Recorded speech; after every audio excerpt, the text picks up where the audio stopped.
आप सभी को नमस्कार। और जैसा कि पता है, पिछले 10 सालों से जिस घड़ी का देश की जनता को इंतजार था, वो घड़ी बिल्कुल नजदीक है।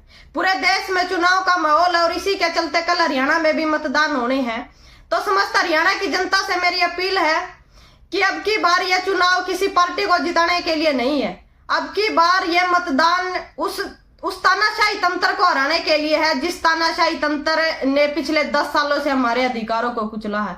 यह उस तानाशाही तंत्र को हराने का चुनाव है जिसके कारण 13 महीने तक हमारे किसान दिल्ली की सड़कों के ऊपर बैठे रहे। यह उस तानाशाही तंत्र को हराने का चुनाव है जिसके कारण आज हमारे हरियाणा का युवा रोजगार की तलब में हरियाणा की सड़कों के ऊपर खड़ा है। यह उस तानाशाही तंत्र को हराने का चुनाव है जिसके कारण हमारी महिलाओं के, हमारे किसान बुजुर्गों के सिर फोड़े गए। ये उस बहते खून को देख के इस तानाशाही तंत्र को हराने का ये चुनाव है। आप याद कीजिएगा उस समय को, अपने बटन को दबाते समय जब पंचकुला के अंदर हमारे हरियाणा की पंचायतों के ऊपर लाठियां बांधी गई, हमारे सरपंचों की टांगे तोड़ी गई। आप याद कीजिएगा अपने मत का प्रयोग करते समय उस दिल्ली की सड़कों पर, जहां पर हमारे देश का जो गौरव है, जो हमारे देश के खिलाड़ी है, उन हमारी बहनों को दिल्ली की सड़कों के ऊपर घसीटा गया। आप याद कीजिएगा। तमाम उन कर्मचारियों से भी मेरा निवेदन है कि आप याद कीजिएगा कि पंचकुला के अंदर आपके ऊपर जो लाठियां बांधी गई थी। एक तो मेरी समस्त हरियाणा की जनता से अपील है कि अपने मतदान का प्रयोग जरूर करें।